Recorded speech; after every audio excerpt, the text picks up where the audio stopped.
Hello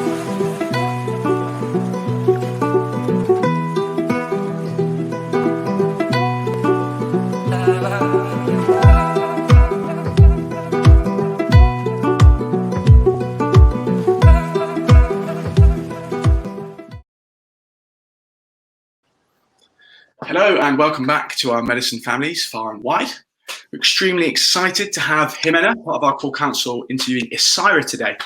And for those of you that don't know, Isira is a respected wisdom keeper and spiritual master.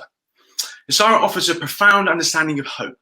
She was born and raised in the Aboriginal land of Ghana, I hope I pronounced that right, in southern Australia, having been ordained by His Holiness the Dalai Lama and been initiated in Aboriginal and indigenous earth rites. Isira unifies spiritual and indigenous wisdom with the contemporary challenges we face today. Isira's proactive and powerful analysis of the issues we face are helping people globally to navigate the diverse worlds of politics, climate change, mental health and beyond, in order to cultivate a more awakened and unified society. Isira is the author of multiple publications and books. She's regularly featured in documentaries, radio programs, as a wisdom keeper and a speaker at global forums. Isira has delivered programs and talks internationally for more than 30 years and is a powerful advocate for conscious change and highly engaged in the issues of our times. So thank you so much for joining us today, Isira. Thank you. It's wonderful to be here. And interviewing her is our core council member, Jimena Paracha. She's an active community leader and transformative events producer. She is a founder of Action of Brazil's Children Trust with 22 project partners in 5 major cities of Brazil. Jimena guided the NGO to become a founding partner of Street Child United, a global platform voicing the rights of young people at risk around the world. After 20 years in the social justice sector, Jimena turned towards the emerging environmental crisis campaign for ecocide law alongside Polly Higgins, whilst initiating the Fossil Free campaign in the Forest Road, East Sussex, and becoming a trustee of Tree Sisters. She's a dynamic activist for transformation. Jimena has nurtured a keen interest in diverse healing and energy modalities, becoming initiated into the Siddha Kundalini lineage, nature mysticism of Andean Peru. Today, Jimena is establishing the Akasha Retreat Center in Rio de Janeiro as a guardian of the traditions of the Yawanawa, Huniquin, and Tucano people of Amazon. She continues to produce events to raise awareness and funds, as well as bridging networks of positive change, and is, of course, one of the key members of the Medicine Council. So it's going to be an amazing conversation today. Without further ado, I will hand it over to you guys to dive deep. Great. Thanks very much, Zach. Thank you. We are so very happy to have you with us, Isira, and on this weekly remedy medicine session. Your messages come through with such clarity. It's such a tremendous gift to be able to express truth with clear simplicity. So firstly, I'd just like to thank you. I'd like to thank you for all of your work, your dedication, your path. And I'd like to thank every single thing perceived as positive or negative that has been on your path to bring you to this very moment. I'd like to acknowledge that and honor everything on its way into this very moment in time. And I'd also like to honor your lineages, which are so diverse. And at the top of my head, I remember the Celtic, Gaelic, and if you could remind me, it's Northern European somewhere. Yeah, Northern Germanic, Spanish, and Aboriginal Australian. Right, which is quite extraordinary. And as I honor your lineages, I'd like to just bring in, just to thank also your ancestors and all those lineages, and all the light that's come through you, through them. I always like to think of us as the point of the arrow that's going forth with our ancestors behind us. And so yes, and I know, you've beautifully put that you're universal in religion and lineage, and I really love that actually. But I'd also just like to remember the people that have come before you and your people, and for you to be bringing forth such light, all of that has come to. So I'd just like to say that, and to thank you for bringing all of this light, especially at the time we're going through now of such challenge and uncertainty for most people around our beloved planet. It is quite unique period in the history of humanity. And to have your beacon of light is more powerful than ever. So thank you very much. You've chosen the topic of grief, which is so pertinent in these times. And I've recently discovered the power of grief when it's given due space and time. I was deeply moved to be working with a well-held collective setting.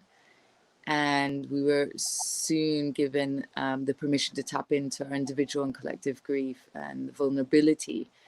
And the power of moving through that together was something I'd never experienced before. And so I was very, very pleased to see that this was the webinar topic for today. So I'd like to pass on to you. Thank you very much again. Thank you, Jimena.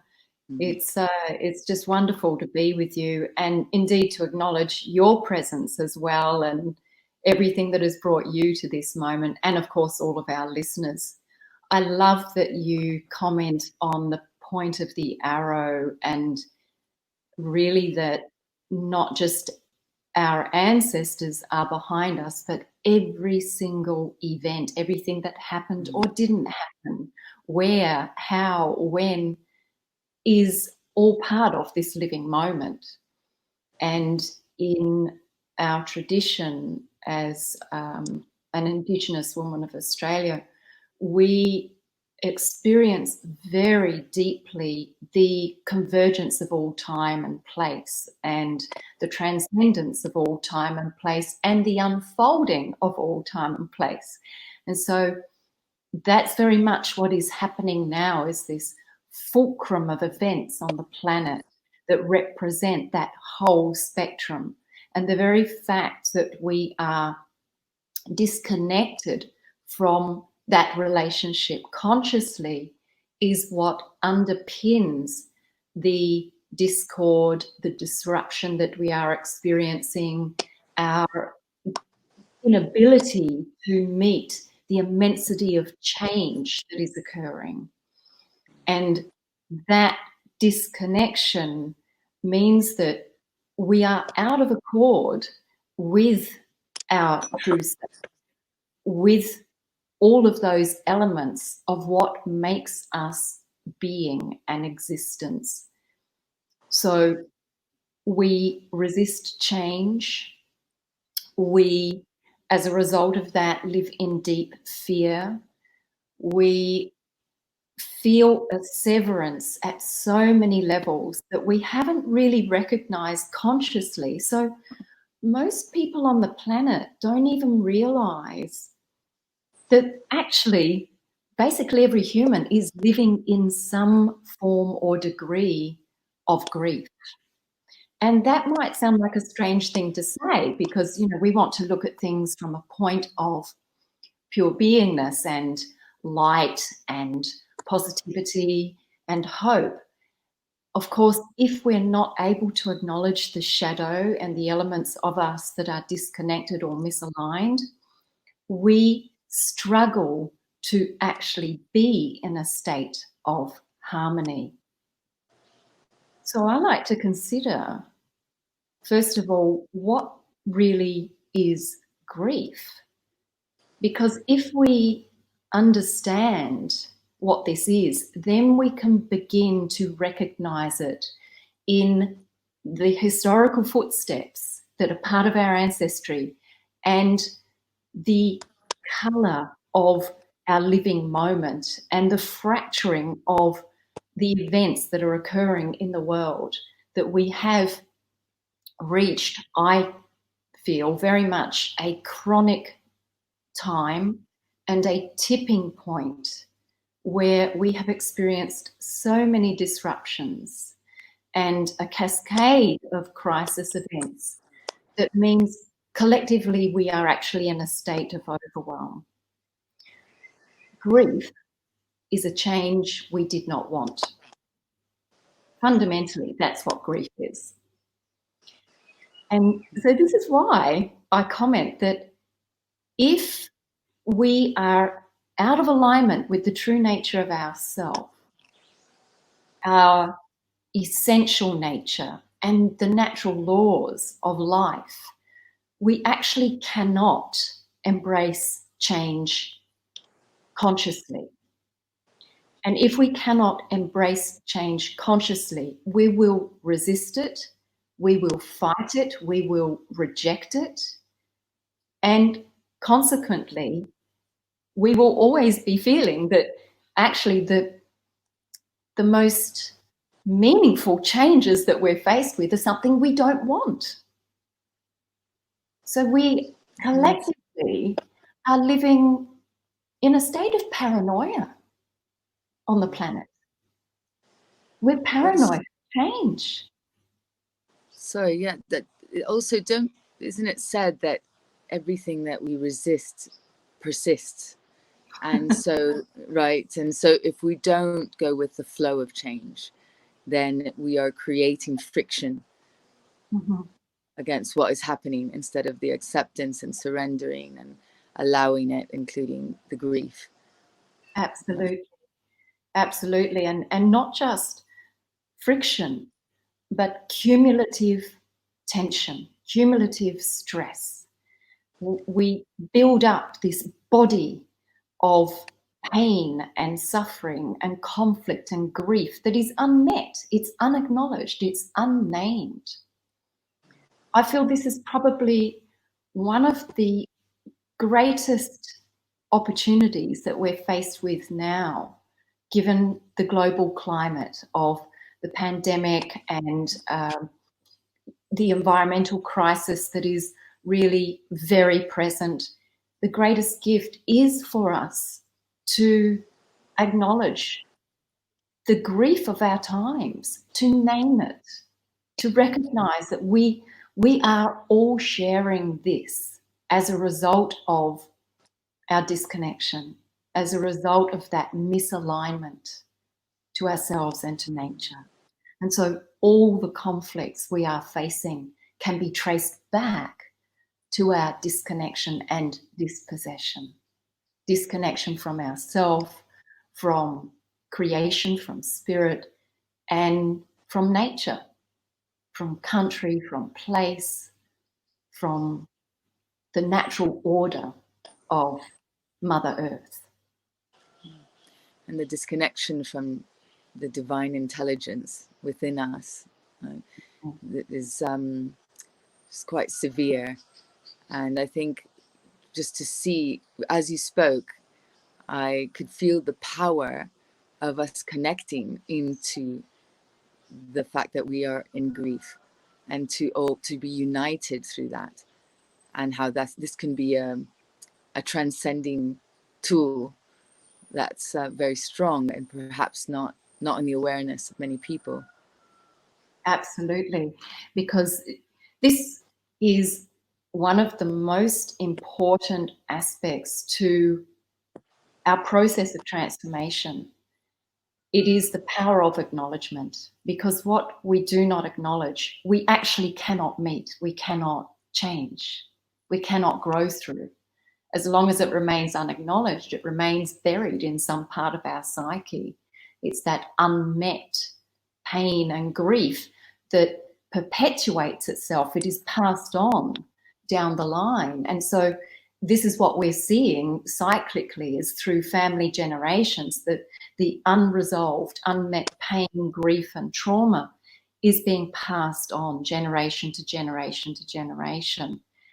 And likewise, the truth is, when we do acknowledge this, as you commented, we can feel the power that emerges when we connect in that point together honestly with the power of our conscious attention.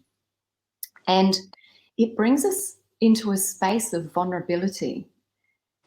And interestingly, as humans, we're trained into this idea that we should be impervious, that we should be perfect and have it all together and control everything and be strong and successful and right all the time. In actual fact, vulnerability is the hinge on the gate to our true power, because it's when we are most vulnerable that we are open to the process of evolution and change. We are open to the new. And what else is life but renewal? If we can't be open to this, we become deeply stuck and thwarted. And as you said, we have this intense friction. Gosh, that is so, it's made me quite emotional, actually. Could you repeat this, if the vulnerability on the hinge? Yeah. Can you repeat that part of what the vulnerability creates? Can you please? Thank you. Yeah. Vulnerability is the hinge on the gate to our true power. That's absolutely just such a strong statement to remember, to remind ourselves, so that we can give ourselves permission to be in vulnerability, which I think, depending on where people are coming from, but generally I'd say we've all gone through different pains and traumas, and sometimes to get through life we become so strong that we reject the vulnerability and don't allow ourselves to sink into the vulnerability, afraid of it as well, because there's fear attached to that and what it could do. And the fear really is arising from this root cause of all of our conflicts, and that is our disconnection and dispossession. So in being disconnected from our essential self, our essential nature, you commented also, we're losing touch with that divine intelligence, the source of infinite conscious wisdom. We're also losing touch not just with our own source of that wisdom, but that of our ancestors, our elders, and the wisdom that breathes through every living thing. Because when we are disconnected from our essential self, we can't engage consciously and be present in the moment and be deeply connected with life, with nature, with the earth that we rest upon, with the trees that hold us, that breathe life into us, with every living creature. All of this is singing intelligence and wisdom, is a fabric of knowledge for living. And every part is playing a role in informing us of what we are, where we are, how we are, and how we are in relationship with this, and how we can sustain an aware, a wakeful, deeply connected relationship with this. So our disconnection means we are rooted in fear. And what happens when we're rooted in fear? We seek to control. Yet if we look at life, existence, it actually cannot be controlled. It is in charge. We can only consciously participate, respond. And so we have these two deep primary symptoms, which then cultivate a narrative of illusion. Separation, that we are separate, that we are other, that we are, somehow isolated events. Fear, because we don't feel the relationship, the perfect workings of ourself and the universe and existence. And that breeds control, which ironically, of course, once we adopt that model and we're living in that false narrative of separation, we have more fear, which perpetuates more control. And look what's happening now in the world. So the more you control, the less control or imbalance you actually are, which means you need to assert more control if you're using that model. And so this is society, just this turbine of struggle and grasping for more and more and more control. Oh, that's not working, so let's just change this and stop that and block this and block that. And it doesn't work. It is, as we can see. absolutely futile. No, it's Not. It's definitely not working. So the imagery you brought forward was profound. Thank you for that. And I guess what it brought up for me is how we use the language. That the disconnect is in our language. And sometimes when people say they're going to go be in nature, for example, with all the best intentions, forgetting that we are nature. And I guess, remembering how deeply connected we are to everything, and the recognizing the interdependence that we have with everything around us and the very earth we sit upon, and beating our hearts with her is an exercise that just recently came to me through a work I did, a meditation of just connecting our hearts to the heart of the earth. And so these different exercises that bring us back into connection can be very, very helpful. But going back to the control that we get to when we're in that line of the fear, and then the more fear that's perpetuated. I remember also, do you know the book, The Untethered Soul?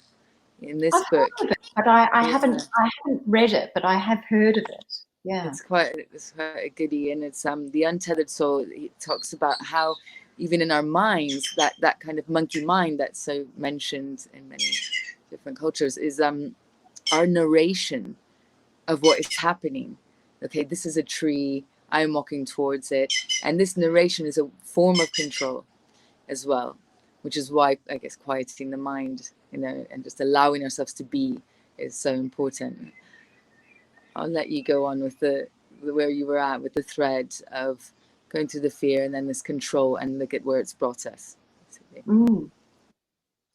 So unless we can really acknowledge this and stand with our eyes wide open in the face of all this mess and the chaos and the grief and the ugliness and the drama of it all, unless we can really truly stand present and watch it consciously, acknowledge it, we can't find that reconnect. And so although that can seem incredibly frightening and threatening, the truth is, even if we can penetrate our barriers of control for a few moments, even if we can just have enough silence, like you say, to do a simple meditation, like tuning into our heartbeat and recognizing the pulse of earth, that it's here now. We don't land here, we emerge from earth. We are a creation of earth and every living thing upon earth. So if we can just penetrate our barrier, even for a few moments, to be truly fully here, we sink into that space of vulnerability, and all of a sudden we are cradled in the cosmic womb of the intelligence of life. We come into a space that really nurtures us, that we start to feel at a different level. We start to see that actually darkness is not our enemy. It is a passage for transformation. Our fears, our vulnerabilities are not here to cause us suffering. They are here to liberate us from our suffering. And so the very first point we need to come to is having these honest conversations. And I find this very, very interesting, because now at this time, there is so much censorship, which is another version of control. Yet, corresponding alongside of this, there is a profound awakening. Why? Because the further down the track of control we go, the more deeply misaligned we are and the more deeply we suffer. And that has a foolproof mechanism to push us back into inquiry. The more we suffer, the more we yearn for truth. And eventually we start to recognize that the tracks we've been traveling down, trying to save ourselves from all this discomfort and the emptiness that we feel inside, it's not working. And so then we're pushed back into ourselves. That's what crisis is. The dark night of the soul is ultimately a push to a place that we can't move out anywhere else. We can't be anywhere other than the moment. We reach an absolute saturation point. There's nothing left in us. There's nowhere else to go. And then here we are. Here we are again, rooted in the now. And it's in this now that new light enters, new awareness emerges. So to be able to be thankful for the gift that suffering can bring, and I guess is a way to also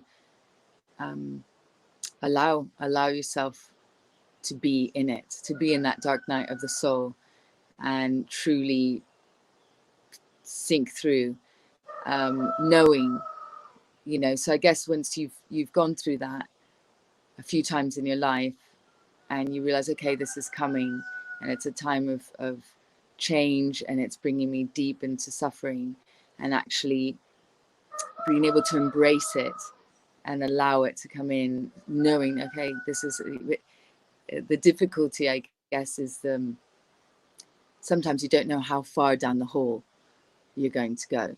And I guess that's where the fear comes up, because it feels like you might just be, when you're in grief, it just feels like it'll be never ending, right? And it's a stark, never ending hole. And that creates a bit of desperation and the resistance. Whereas I think if you're aware of the gift that will come afterwards and just allow yourself to sink into it, then obviously you can get through. So there must be, is there anything that you could guide us with how to get through that resistance? Sure. And again, it is one of the symptoms of our misalignment, that we are not having a relationship with our essential self, which is timeless. We have become so engrossed in the identity of body, mind, time, place, that we actually mistakenly are afraid that the body mind passage event is going to go on forever and ever, and it's you know, we're going to get lost in that, when actually it's our essential self that goes on forever and ever, our unbroken being, that which is unborn, undying, that is forever, forever untethered, untouched, unstained. And when we have a relationship with this, then we do not fear this human passage. We celebrate it, we take the ride, we know it is a journey, and absolutely it is this motion through the ups and downs, the light and the dark. This is the punctuation of eternity.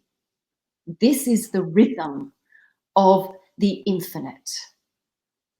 And when we put it right again, you know, it's like our whole perception of ourselves is inverted. We try to make, or we think, the seen realm, the physical lived experience, is something we can control and make fixed and make more permanent. And so therefore we're afraid that if we have to really meet it, truly meet it, we're going to get lost in it forever. Whereas it's the other way around. This is like that. It's a blink. It's not even a blink in the scheme of the cosmos. And when we recognize this, we loosen the grip of our fixity, the way our mind grabs onto body mind as if, well, that's it, I'm stuck. This is going to be forever. The second point I feel to respond with is recognizing that it is all energy, the body, mind, the seen, felt, lived experience, it's all energy.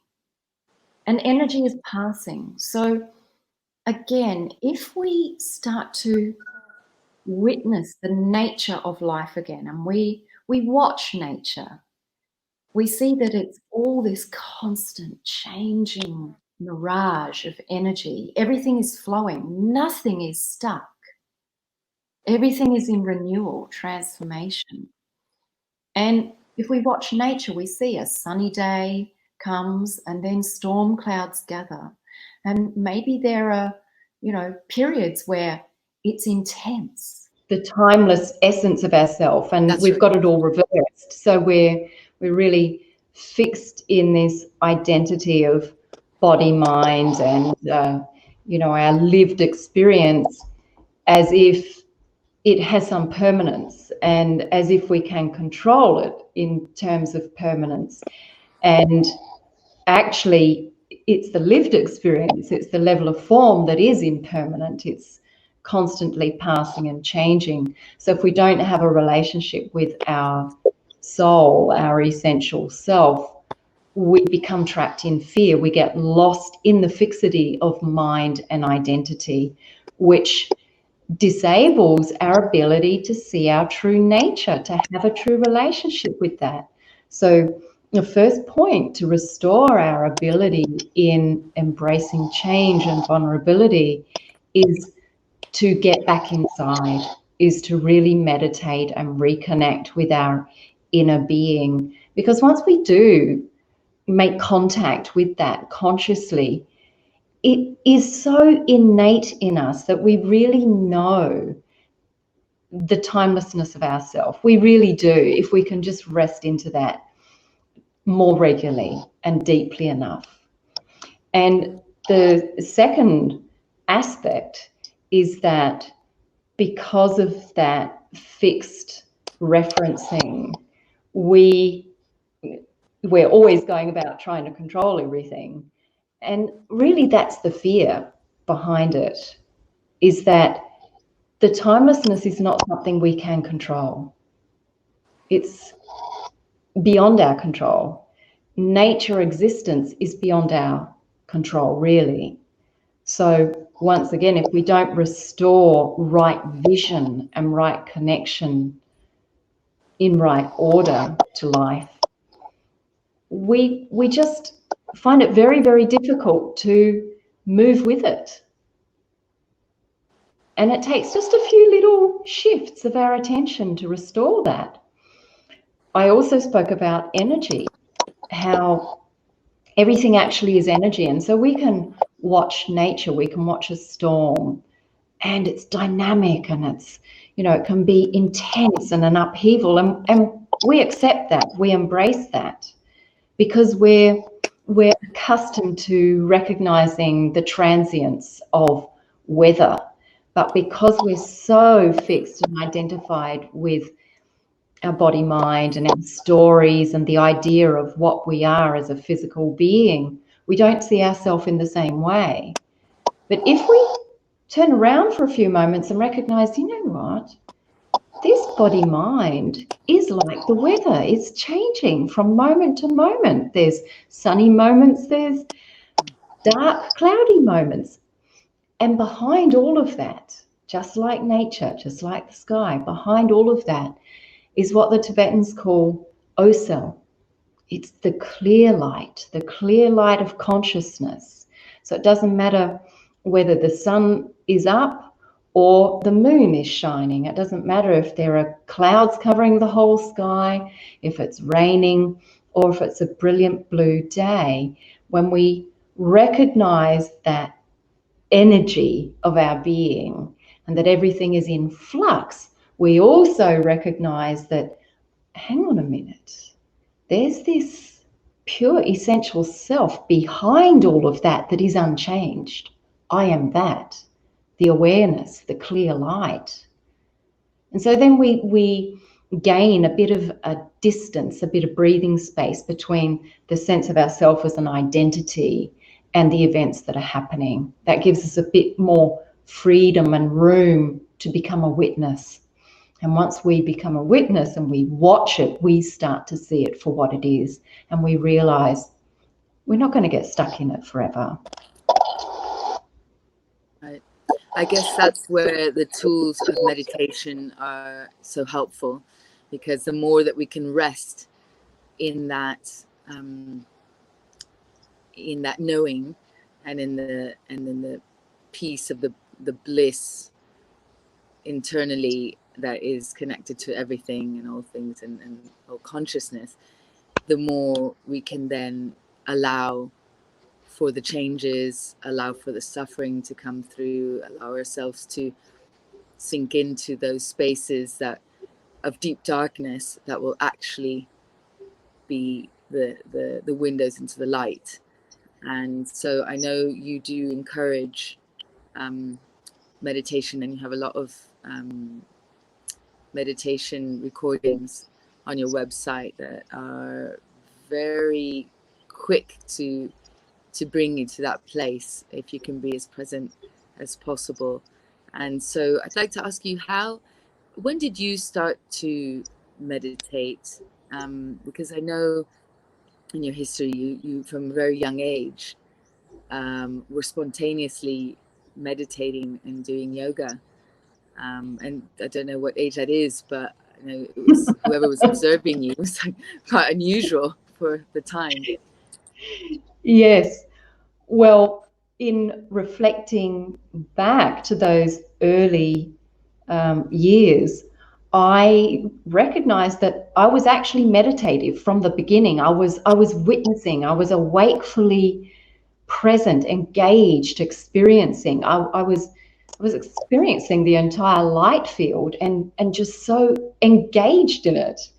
And so actually for me, it became an incredibly strange and baffling realization that other people weren't being that or experiencing that or living in that. It was really quite a shock for me to start realizing, gosh, people really are not actually experiencing in the same way.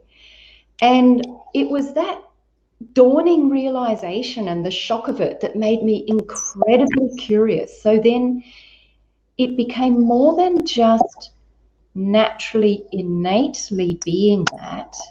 It became a deliberate investigation.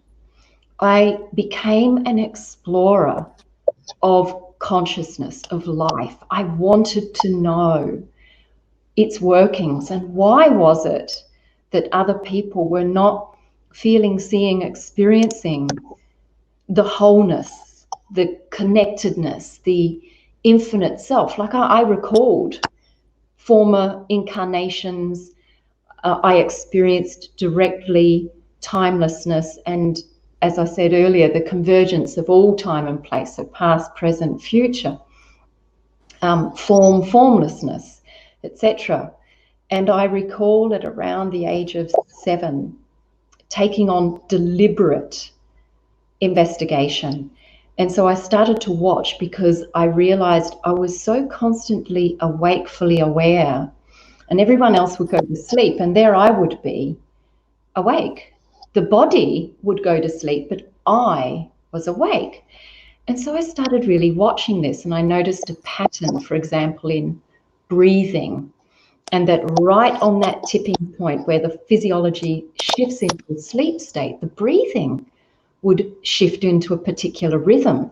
So that's how I learned or recalled how to work with breathing as a way to access different brainwave states.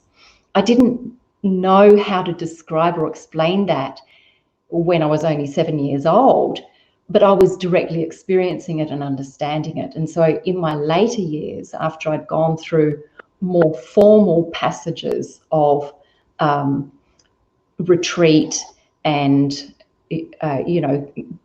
going off into the mountains and entering deep into samadhi, etc., it was then that I started to piece it all together and to be able to put it into a form of teachings so people could follow these patterns that exist in all of us. You know, we have a physiology, a makeup, and when we understand that, we can use it, we can work with it to enter into deeper states of consciousness.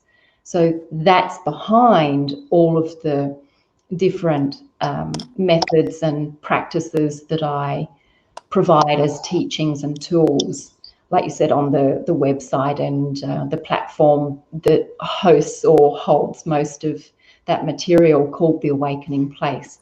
So there's a lot of tools there. As you were speaking, a hummingbird appeared just now, and I've been living in this little house in the center of Bahia in Brazil for 2 months now, and it's the first time a hummingbird has come so close to me and to the house, and so it was absolutely beautiful. I got a bit distracted. It was hard not to look at it. It's a hummingbird I've never seen before as well, very different. So yeah, that was absolutely lovely. Thank you. How magical, how magical, and a beautiful reflection of how interconnected our whole fabric of life is. That what we are sharing, the energy that we are exchanging, isn't just here in this little bubble. It is, all these filaments are radiating out, and nature's filaments are radiating in, and they're all communicating and responding. What a beautiful little reflection of sharing such presence. Absolutely. And the frequency that you bring in, that we're bringing in here, just felt so high at that point. And there it came, the hummingbird came to it felt like the hummingbird came to bask in it itself. It was really beautiful, actually. It was really very sweet. So I just wanted to ask, as you were bringing that to us, about your experience at the age of 7 with breathing, and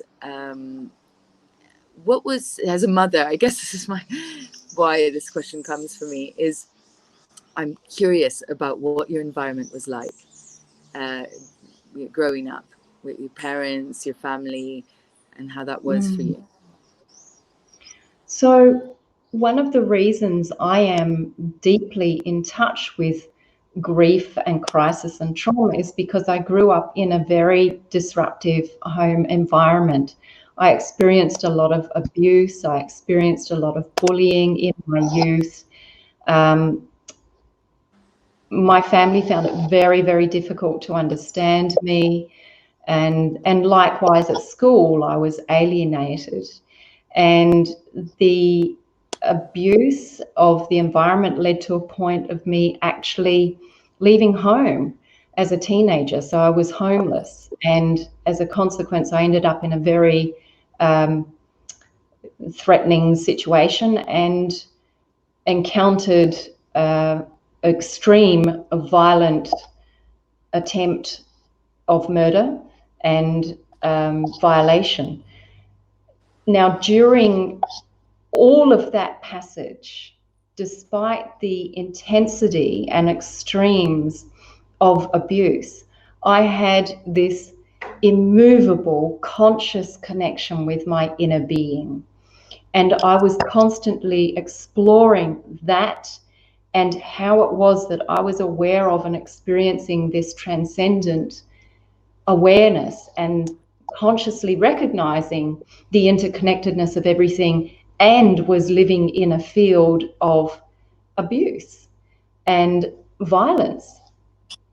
So in the midst of being I spoke of the event where I ended up, my life was nearly taken. So a man was attempting to murder me. Because of my capacity to deliberately exercise this inner connection, in the middle of that event, as this man had been raping and brutally bashing me, I realized my body started to slip, and I realized that if I did not focus absolutely every degree of my being in conscious presence and awareness, that I would die. I was going to pass. And so as I gathered the intensity of that conscious presence, I became everything. I became the room. I became the man trying to murder me. I was absolutely everything awakefully. And I saw into his soul. So as him and being the one attacked, as I witnessed his soul, I recognized that that violence, that attack was coming from the disconnection within him, that he was so deeply disconnected from love that the only thing he knew to do was to try to take. When it was denied, because I didn't want to engage with him, he wanted to then obliterate me. And it was in recognizing that disconnection that the most immense compassion arose in me, and the most comprehensive realization of the suffering and the roots of all conflict behind humanity, that it rests on unconscious, unmet wounds and the disconnection from love. And so in that moment, all I could do was pray for this man to know that he is love, that he is lovable. And it was this infinite ocean of love. And the room lit up. In that moment, as I was this ocean of love, the room lit up and it was full of angels. And that man, he saw it. He looked up and he dropped to his knees and he said, "My God, oh my God, I've killed an angel. What have I done?" And he implored God, the universe, to save me. The murderer became the savior. And so that the power of presence, the power of that connection completely transformed that situation. And as a result, I am here with you today. Usually you would see a woman who would be deeply scarred, physically, mentally, emotionally, and spiritually. But I am unbroken, I am untouched. I am free, I'm whole. And what I wish to bring... No, just quite extraordinary. Astonishing. Thank you. Go on. Sorry. What I wish to bring through that experience as a message for all people is the recognition that all violation is born out of those wounds. And if we are going to resolve the grief, the collective grief of our times, the collective conflict of our times, we must seek to be present to our wounds, to open our eyes to them, to embrace together those wounds, enter into this place of vulnerability so that we can consciously acknowledge it, recognize our shared wounding, our shared shadow, and then we can understand where it has come from. And when we understand where it has come from, we then open the way for the wisdom, the medicine, the remedies to restore those disconnections so that we no longer wound ourselves and each other. And that is the only way we can truly manifest a future that is one of well-being for all. If we do not do this, we will just continue along the same track where all we're doing is mopping up after event. You know, we're living in a society that it's sickness care. It's not health care. You know, it's madness. We're not living in right alignment, right accord. And so how can we possibly begin to imagine that we can make our way through these times of such crisis if we don't reset our position, if we don't meet the wounds that are the underlying cause of all the crisis we are facing now? Thank you, Isira. I can speak from my own experience of choosing to work in the social justice sector for so long that it was an outward looking way of trying to resolve things that brought a lot of pain to my heart. And I got involved with the NGO that I founded and other projects to help defend the rights of children and adolescents particularly. And in doing so, we created extraordinary environments for young people to thrive. Having said that, I met a lot of the wounding of the people who were working on the ground, in the fundraising, in the PR, anywhere in the whole web of the teams of the work we did. And it was only through time that I realized, as you said, we were mopping up messiness, but it was when I could sit with myself and allow my wounds to rise and feel them, acknowledge them, recognize them, and embrace them. Release, heal. I think embracing is probably the most important thing, because they are part of who we are, and allowing them to be. That I felt that actually I understood the domino effect, as well as if I'm continuing to react from my wounded place or from my pain body, rather than respond to life and be in that presence that you've stated, that you've brought to us now. If I can't be in that presence and I'm reacting from the wounds, then I'm just creating more wounding and more pain. And so the more I can heal myself, and the more I can be in that deep presence to everything that's happening and where I am, the better the work I can do, really. After, as a young person, I'll just share with you that I was age 12 breakdancing in Buenos Aires in Argentina for a whole summer. And I befriended a group of street children who we would just hang out together. And it was only on a particular occasion that I realized how hungry they were. And it was literally at that moment that I thought, this is so unjust. This is so crazy. And it's what my life mission will be, to make sure that children aren't in this situation and in this position. That was a very strong, literally, like if there was a lighting up and I could see the words saying, something to do particularly with children on the street, with homelessness, interestingly, for young people. And I'm very proud of the work we did, and I can see a lot of the goodness that came through. Having said that, I saw a lot the reflection of that grief. So working from a place of grief and that isn't resolved, the emotions that weren't resolved in myself, the work had limitations, basically. And not just from my end, obviously, from everyone who is working from a place of also desperation.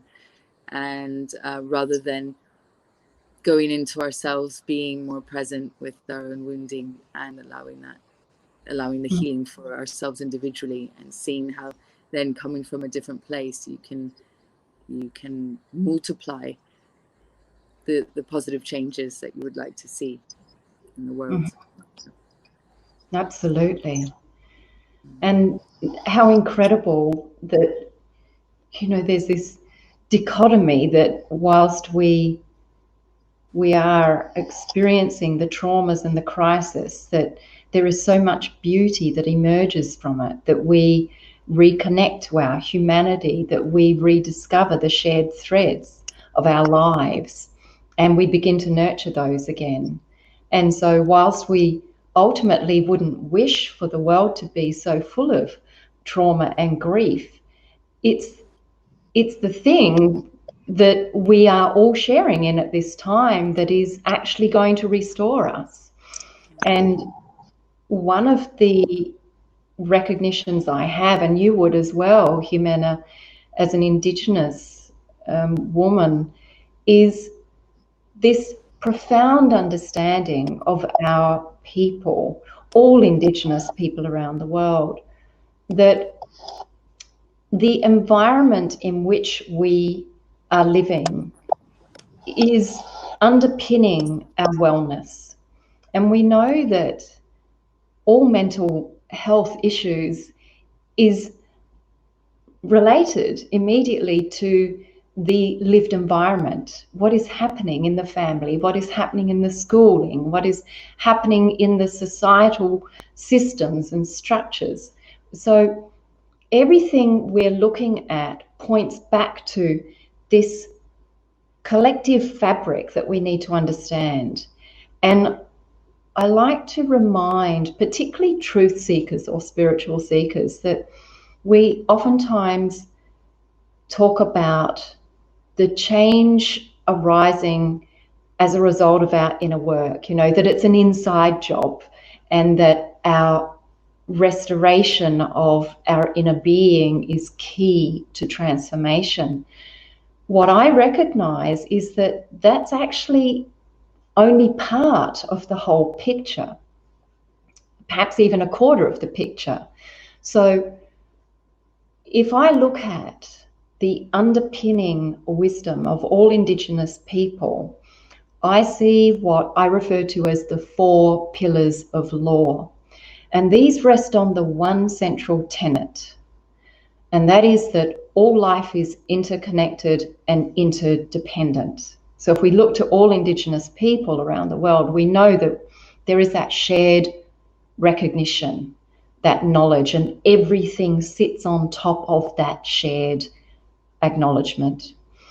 So the 4 pillars that revolve around that and are woven into that relationship as our lived human experience are country, nature, place. So as I said before, we don't land here. We're not plopped onto earth. We emerge from earth, from nature. So that's the first pillar, country, place, nature.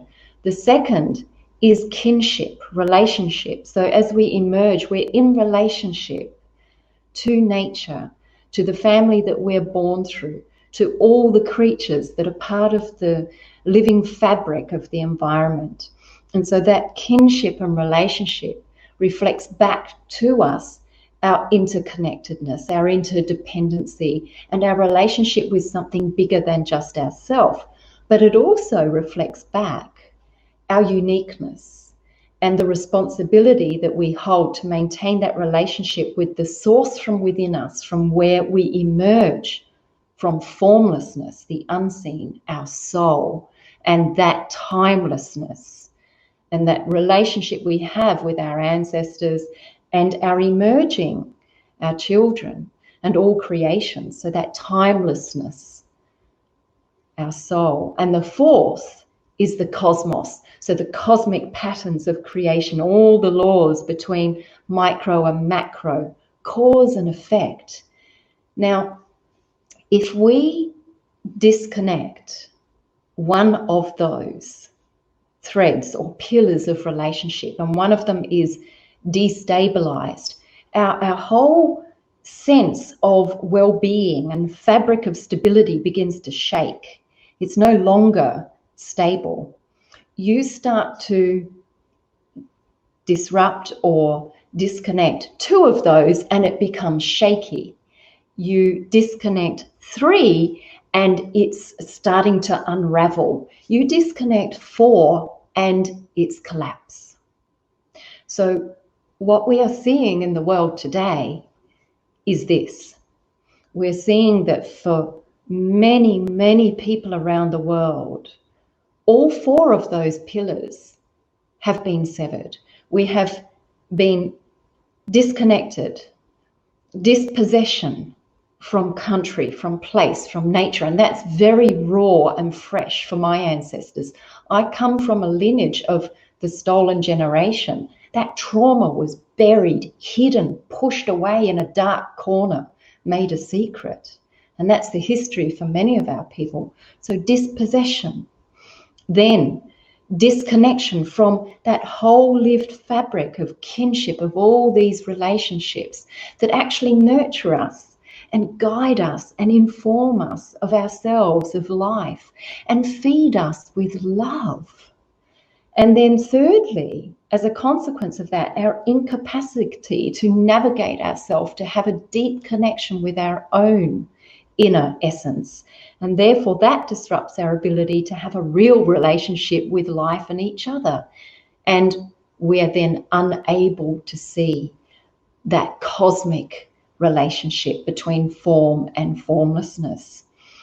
So all of this has resulted in our illusion of separation, losing sight of the truth that we are interconnected and interdependent.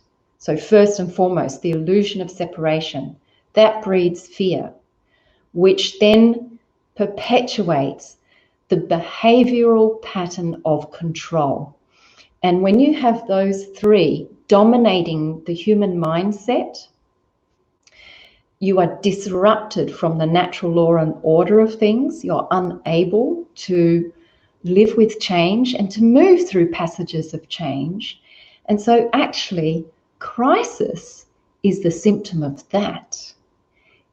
If we are living in harmony, embracing, moving with the natural laws, and we're having this whole relationship with the 4 pillars of law, our whole fabric is connected. We know that within us, we have everything we need, and surrounding us, everything we need to move through every single change and every cycle and every passage that we are faced with. When we lose that, we keep burying the cycles, the mini cycles of change, losing sight of the wisdom. And so we've lost a whole body of knowledge. And so we've got this great big gap. We don't understand what's happening. And then we're trying to meet life with this huge gap. We are divorced from the whole reservoir, the oceanic field of love, because actually every living thing is feeding us with love. So we're disconnected from that, and we wonder why we feel so unloved. We wonder why we feel so unfulfilled, and we crave love. We're trying to put it all into the perfect partner or the perfect family, and that can't fill us up. And so we're just chasing one thing after the other, living in this deep divorced state with an immense hole in our being that we don't have the connection to see, and we're not plugged in to all of the wisdom, the conscious intelligence that we need to be in touch with to navigate our way through life and through all of its changes. And as a consequence, we end up in crisis, exactly where we are now today. And you look at layer upon layer upon layer of that, cycle upon cycle, generations upon generations, that has been getting bigger and deeper and deeper. And not only are we living in crisis of an unprecedented scale, we are living in grief of an unprecedented measure. So how do you see us moving through these times? What would you suggest at this point that we can do, obviously individually and collectively? One of the things that came up as you spoke was that, as I shared my experience, it's also true that both were happening at the same time as timelessness. And I was having my individual growth, and there was the collective growth and the good work we were doing with the social justice work, particularly the environmental protection work I've done. And I guess you wouldn't want to stop one to continue to just focus on the inner either, because effectively things are happening.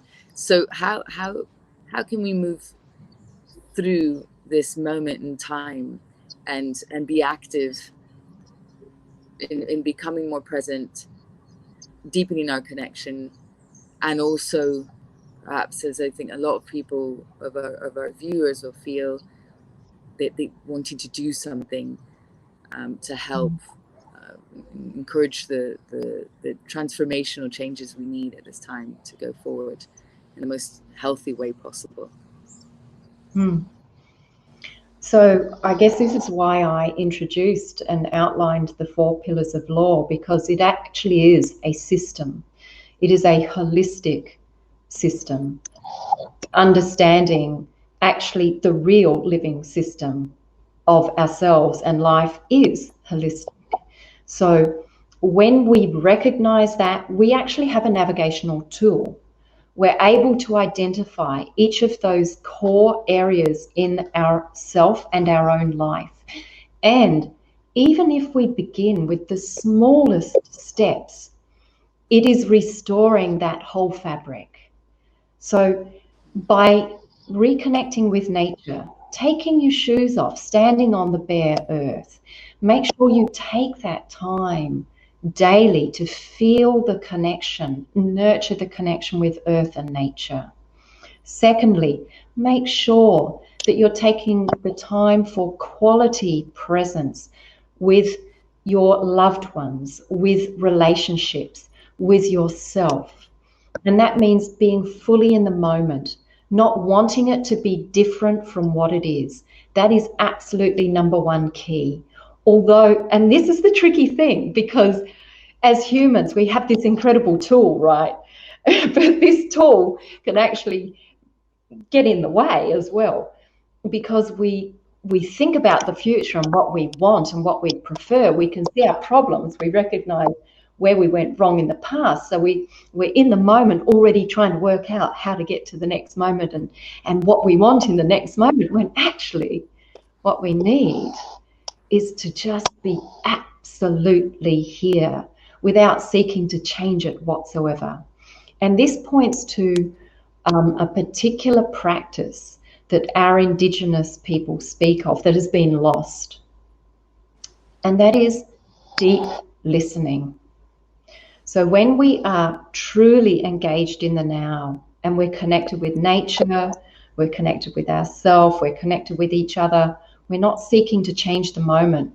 We are participating and responding. So yes, we're being and becoming, but we're fully it. And so there's no narrative, there's no dialogue going on that is trying to point us anywhere else. And that makes us completely and utterly available. It puts us in a completely receptive state. And it's when we're in that absolutely receptive state that we are the presence of pure consciousness and pure awareness. And as pure consciousness and pure awareness, we see the moment for what it is in its truth, free of the veils, the illusions of the pain body, the pain mind, free of that. We just see existence as it is. The veils fall away. We hear each other as we are in the moment, not the story we've collected about who we think you were based on our interaction a year ago or what you did when you were a child. We're in the moment. That's what we are, this living now. So this capacity to deeply engage is key and pivotal to our ability to meet this time and what seems like an overwhelming array of events and things that are calling for change. And so the activist thinks, yeah, but what can I do? And the truth is, we know most purely, with the greatest wisdom, the clarity, the agency to act comes from the now. It doesn't come from a collective of thoughts. Sure, to some degree that can serve us. We have some framing with experiences we've had, but we actually don't know how to respond for tomorrow. Now, we only know how to respond to the now. So that's critical. Our ability to truly hear. And then we do naturally have an emergence. We have a seeing. We have a knowing of what we are called to be, to do, whether it is to sit and be silent and to feel, to be present to our own unmet grief, or whether it is to get up out of that depressive loop and follow the passion and respond to another's needs. Reach out with kindness. I suppose what's immediately coming up for me, though, that it can be easier said than done, and that it's the understanding of it is one thing, and the lucidity with which I can feel as you express it, that is absolutely everything. Just being in the now, being in absolute presence, and that deep listening is a practice. So this is all something to work towards for most people. In your case, it feels that you were born with this tremendous gift to be in that utter presence. And so for those of us who are still working on it, I know, as I said, that on your platform there are many helpful tools and things. What would you say is that, sitting in the stillness, connecting barefoot on the earth, connecting to the earth, I guess the continuous bringing ourselves into the stillness and bringing ourselves into the presence of our moment is the practice and is the exercise to do, and to remind ourselves to constantly bring ourselves back into that space. Is there a tool you'd like to share now, and of the 4 pillars of lore that I'd love to understand more deeply, that can encourage us in that direction? Mm-hmm. So I mentioned before that we can really check in with each of those pillars in a micro manner throughout each of our days and our week, that we, rather than constantly worrying about the big picture, the end goal of years down the track, is to recognize that it's what we're being and doing here now. And tomorrow takes care of itself if we are taking best care of our lived now. And our lived now is a whole fabric of this relationship between nature, place where we are here on earth in each moment, our relationship with it, our family, our loved ones, and all the creatures that are part of our environment, our inner being, so our soul, the inner quiet, and that source of spirit that is within us all and underlying all things, and our witnessing, our recognition of timelessness, time, the patterns that are unfolding.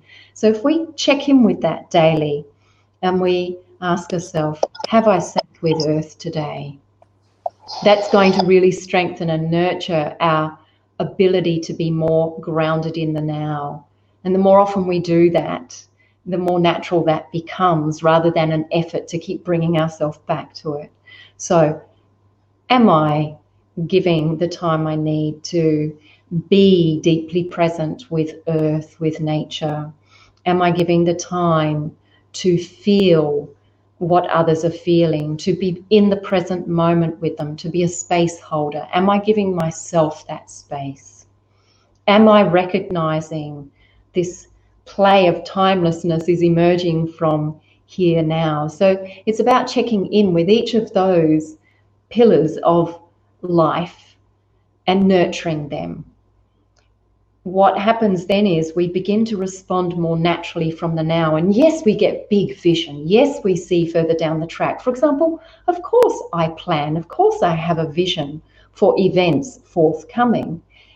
But I'm not lost in chasing those. I'm here now, responding to this moment of what is alive and relevant here that leads to that naturally.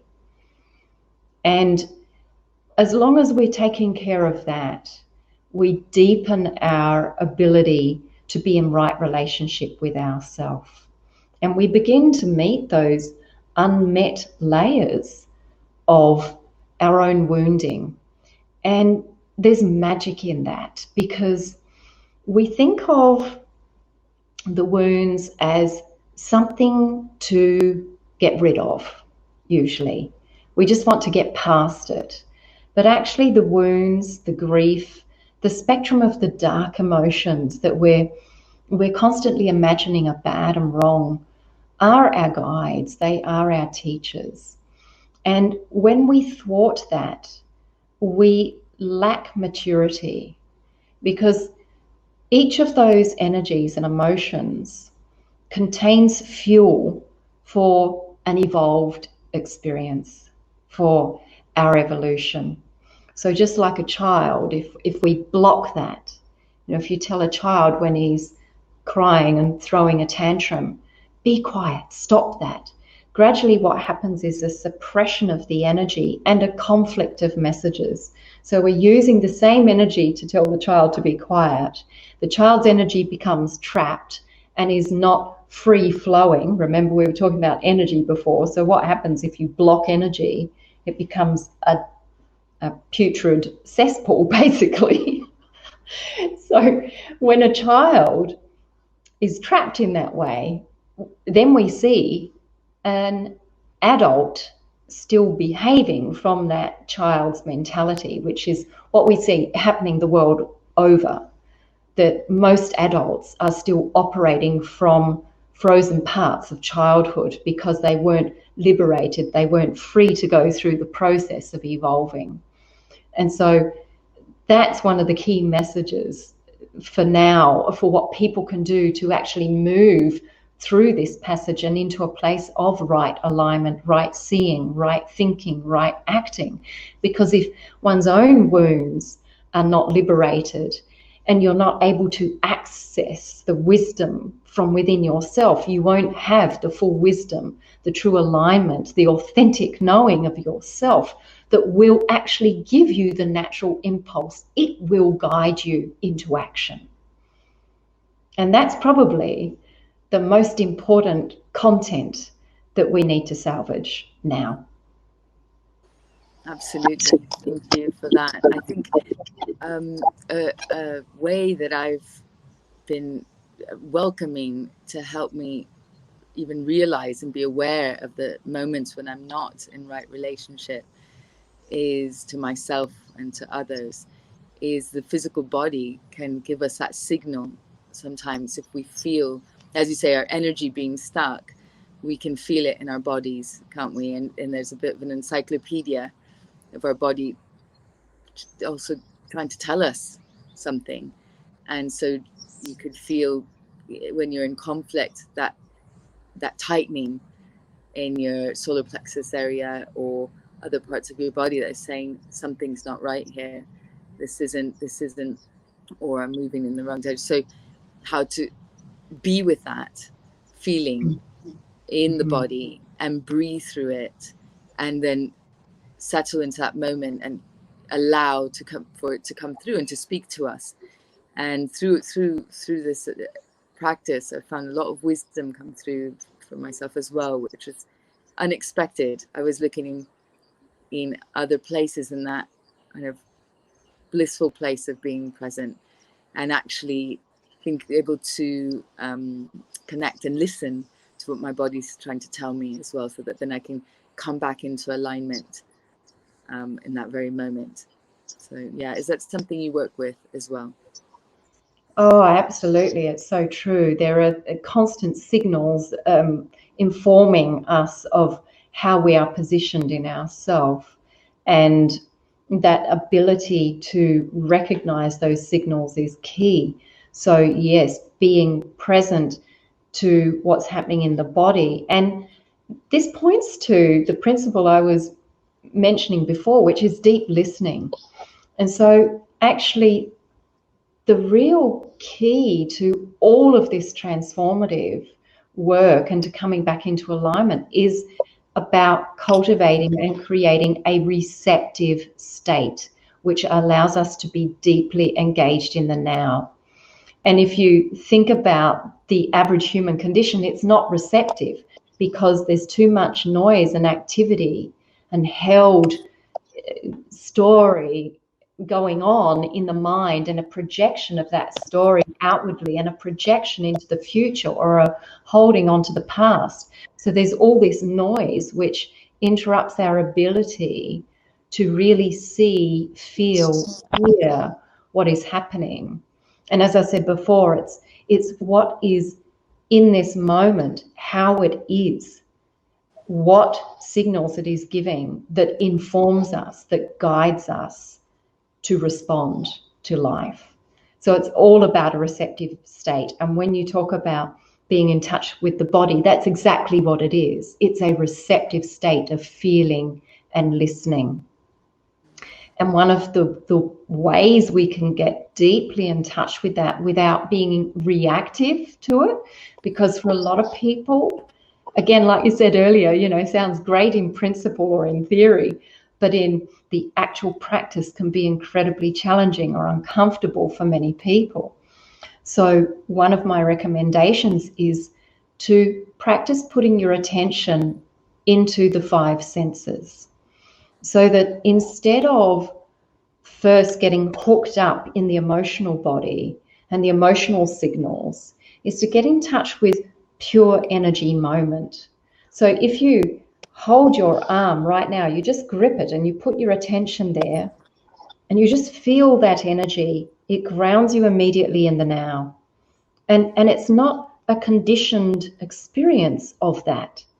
It's just a present moment awareness. So if you put your attention in the physical sensation of the body, you're grounded in the now. You put your attention in listening to the soundscape of this moment. Just listening. You're in the now. Just watching the light, the shadows, the colors, the shapes. I'm in the now. And it eases the body-mind. So the more we can ground ourselves in the pure happening of the now, actually the more at ease we will be.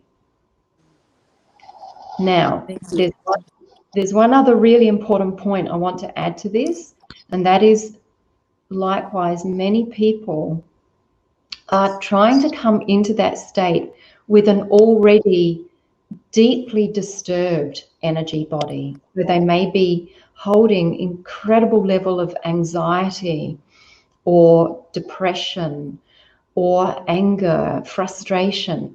And so it's just incredibly uncomfortable, and there's this overwhelm. And so the person's in a fight-flight state. And this is one of the blocks to actually entering into grief.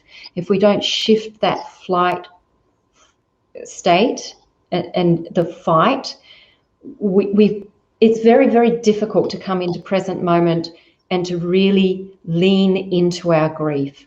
So really critical for people who are experiencing a high body level of anxiety or trauma is to practice discharge, so cathartic practice before trying to sit and engage in the now, and to change state.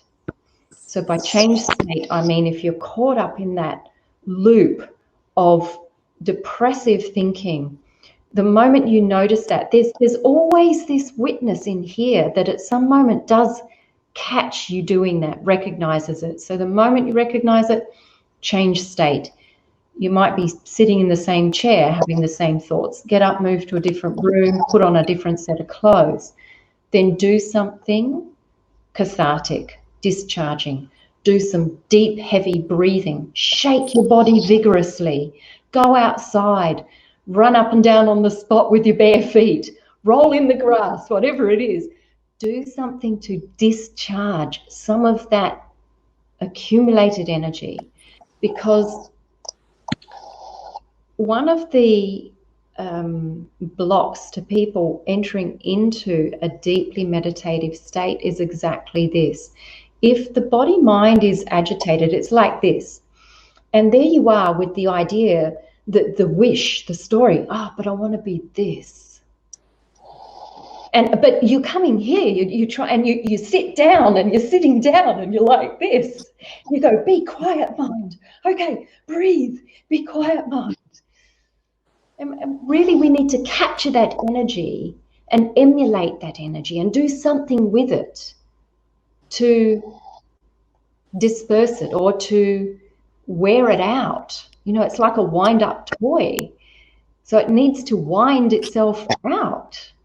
And naturally, if you emulate that energy, you capture it and you release it and you exhaust it, then that starts to wind itself down and becomes this. And if you come with the body mind that is already a bit empty to then engage in the now, naturally meditative being follows. Thank you. Yes, I found shaking exercises to be very helpful in those times when I'm full of energy. I'm quite an active person anyway, and so sometimes my energy will be quite high. And just a simple bit of shaking, literally not even for that long, but depending on the state, even longer, and preferably with the feet on the earth, is a beautiful way. I've studied the Q'ero lineage of Andean Peru, and they explain that actually the earth welcomes our heavier energies because the earth is dense and it's like a composting. And so we can I used to feel even a bit of guilt of passing on any of my shadow or more uncomfortable emotions to the earth. It gives me everything and so much, but then to learn that it helped me to allow myself to open and do this in a way, knowing that the earth welcomes it. The earth is in a way even asking for it and saying, yes, please give it to me, I can deal with it. And as soon as I shake off and I feel that also that complicity with her, with our great earth mother, composting that for me, and then I can be alleviated of it and move into a more present moment. Thank you for that, Isira. And I'm wondering if you can guide us on how to consciously move through the stages of grief once we can tap into the grief. Absolutely. So I acknowledge there's a lot of material that identifies and recognizes the stages of grief, and perhaps I'll share what I see as those stages, which are common knowledge, and perhaps I've got a couple of other little layers in there. But it's very important to understand that, so we recognize the emotional trajectory that we tend to go on, and also that it's not purely linear. We don't necessarily follow a set path. Everyone's process happens in a different way. We can cycle forward through different stages of grief and find ourselves ricocheting back to a particular aspect of that grief process. And some people have a stronger proclivity to one of the stages than another, depending on their makeup. So the thing is, everyone does go through those stages, and some of them happen very quickly and unconsciously. So the first is denial, that we're so disconnected and so unconscious that we don't even realize we are in grief. And that's why I talked about the underlying root causes of the grief of our times, that collectively humanity is in grief, yet most people are in denial of that because the cause of that grief is buried so far back in our psyche. For indigenous people, that's very fresh and raw. And so the grieving is very alive. Indigenous people are very present to that and owning it, whereas most people are not owning it. Hence why I said the first thing to meet that denial is to name it, to acknowledge it. That's stage one. Let's acknowledge and recognize, what, we are sharing a time that largely we reject and resist change, and therefore we're not embracing all the different passages that we've been in. However, once we move through that point of denial into a recognition of the upheaval. For example, look at the pandemic. different countries responded in different ways. But I know, for example, in Australia, the primary response for quite a while was denial. Oh, she'll be right, mate. We're fine.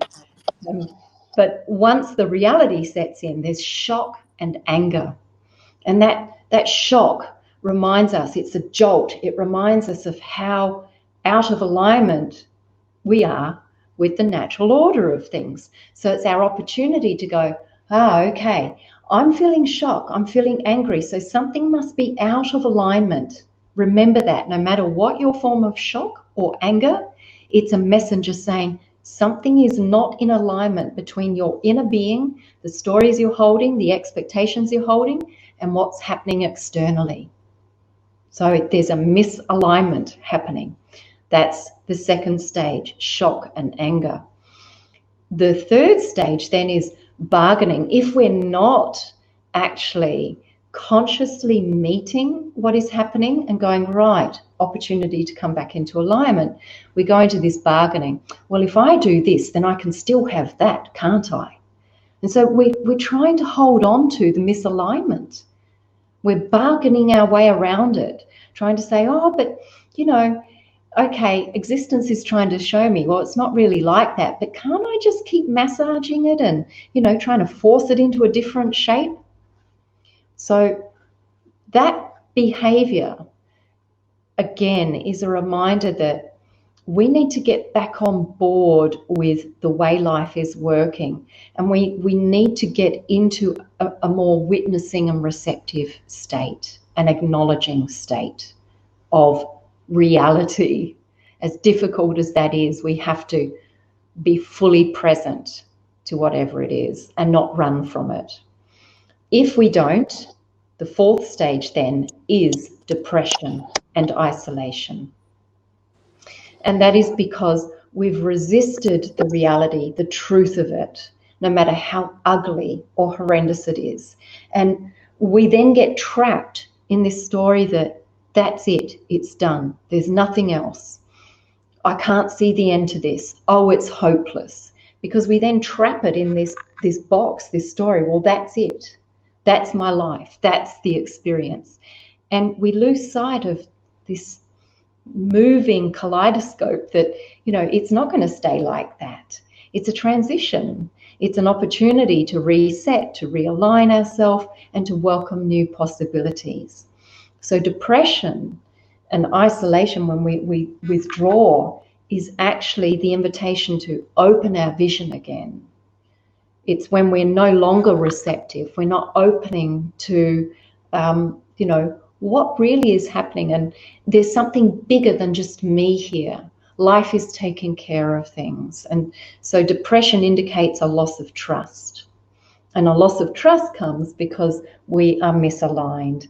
And we're misaligned because we're disconnected. So you see, I keep cycling back through how it's related to the root cause and how we can keep realigning with right state or right balance. So if we meet that stage of depression with this, okay, open with receptivity.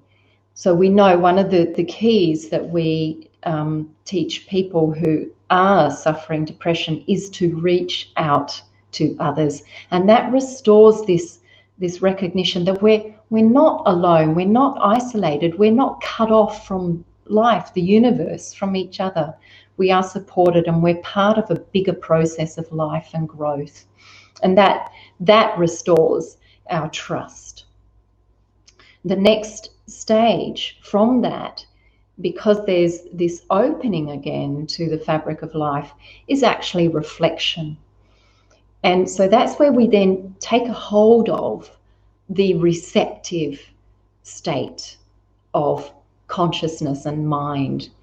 We start to really own the reality of what happened, and we begin to contemplate it in an open way. And I talk about the 4 windows of perception. So most often we get stuck in a loop because we get fixed on the story we held in our mind in the first instance. Something happened, we had a story, and we go, that's that. And so it's a very closed, narrow perspective. Reflection means we broaden our receptivity and we ask ourselves, what are some other ways of seeing this? So we open to new information. We open to different perspectives. And that means we come into even greater receptivity. And we might start to tap into different levels of awareness or insight. And we open to life again, that it starts to guide us. So that then leads us into the next stage, which is reframing. Because we've moved into this receptivity, we've started to take on new information. And with reflection, it's an opportunity also to learn. Look for other education, etc. And once we've collected all of that, we start to piece it together in a different way. And that gives us the opportunity to reframe our experience, which means instead of us having a grievance towards the event or the change, we begin to incorporate it in ourselves, and we understand, oh, it's a part of my journey. It's a part of the process of growing and evolving. It's a part of the bigger picture of life, and I am that. I am a part of that.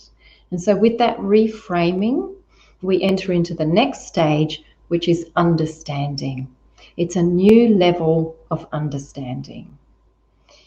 And interestingly, we know Einstein said that no problem can be solved on the same level it was created. So what I'm pointing to is accessing a different level of response for each one of these stages of grief. And that means we enter a different level of understanding.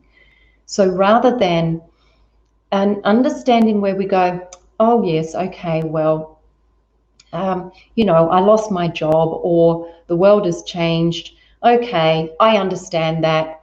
And there's more of a resignation in that understanding than a reconciliation and this integration. So with resignation, there's still this buried grievance, some resentment. And so the wound is never actually healed. But when we come through those stages with a conscious response, as I've commented, and we enter into the stage of understanding, we have a different level of understanding. We come into an integration. And with that integration, we see the gift. We embrace the gift. And then what we thought was a wounding actually is an opening of growth and wonder, wisdom, renewal. And we then have a true state of acceptance.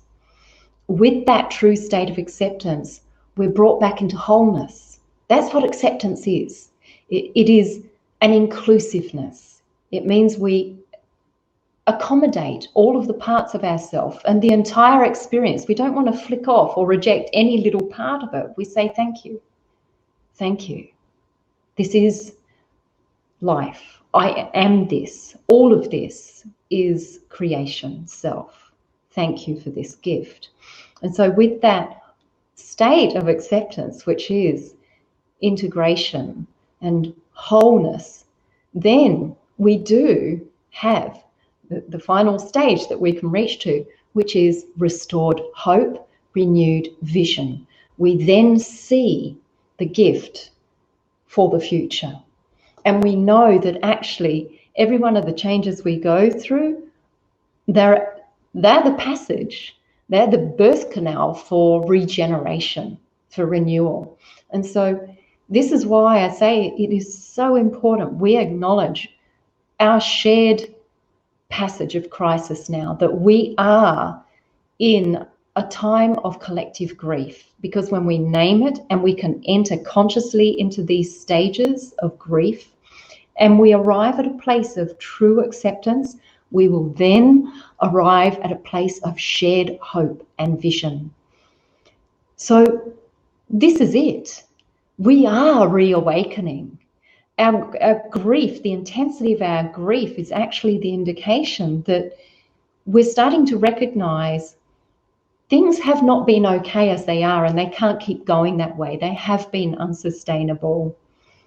And that is an invitation for us to reset, to reframe, to restore, to reconnect. And this is our time. We are all in this. It doesn't matter who we are, where we are from, our background, our culture. We're all in this time together, a time of change, a time for renewal, for reconnecting, for restoring. And through that, we find the regeneration that we are looking for. We are the regeneration. This is it. This is who we are. So if we can welcome this passage of grief consciously, we can arrive at our greatest hope. We can recognize that there is immense hope, because this is a time of incredible possibility. So many opportunities are here in our midst. If we embrace this passage, we will realize the power that exists within every single one of us, and that is our hope, because that power exists in you, it exists in me, and it exists in us all.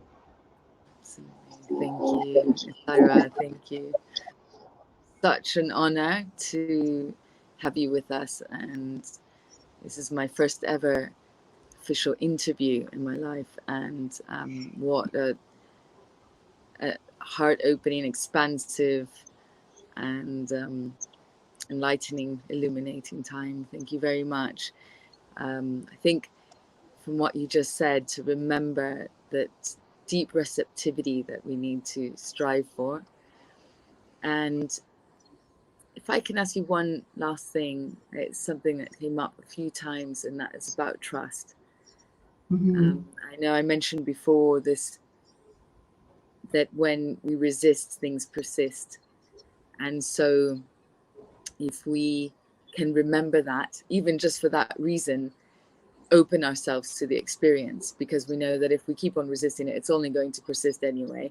So we might as well just allow ourselves to go in at that time. But how can we work on the trust part of things? You mentioned connection to community, but is there specific things we can do to develop and nurture our trust?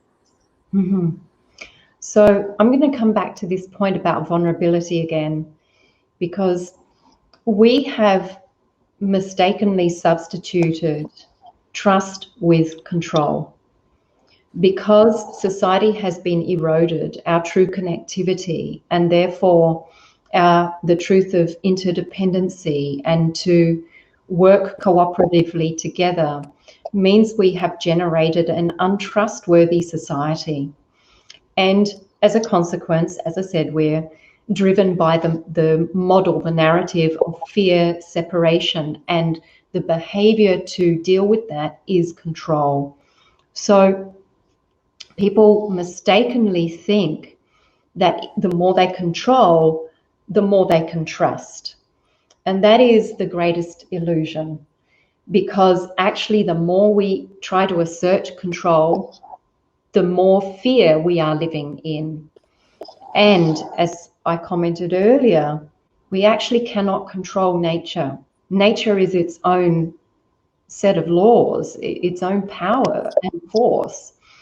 And so, ironically, trust can only arise when we learn to surrender again and to let go of control and to recognize that life is actually not safe. It's not safe. And we keep living with this illusion, this idea that we can somehow make it perfect and make it safe and known and controlled. And it's not. Everything is in danger. The clouds are in danger of dying into the oceans. The earth is in danger of sprouting up through the trees. The mind is in danger of being swallowed up into the eternal consciousness again. Everything is in danger. So when we surrender to this, And we learn to once again celebrate the adventure of life, because the danger really is an adventure. And when we learn to embrace this and revel in the adventure, we are restored with the natural order of things. We rebuild true values within ourselves and with each other. And as we deepen and strengthen those true values again, we create a society that is trustworthy. We create a way of living that can truly be trusted. And so, life is saying, time to surrender, folks. Look what the pandemic did. It completely stopped the entire world. It shook everything up. It said, you don't have it in control. Nature has it all in control.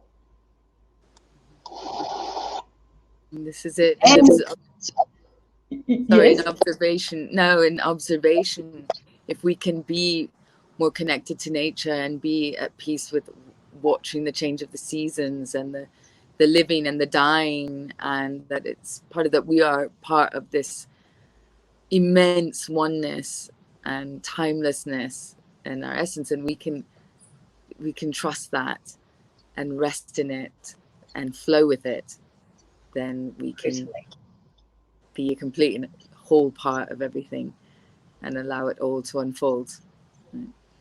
Absolutely. Absolutely. And so the formula actually is really quite simple. And that's one of the downsides to this incredibly intelligent tool, is we imagine that the answers need to be so grand and so complex, but the truth is so simple. The solutions are so simple. They're right here. They're in the midst of our very being. They're in the beating of our heart, in the stillness of this moment, in the openness, the connectedness of existence that's embracing us right here, right now, and in every moment. It's available. That's it.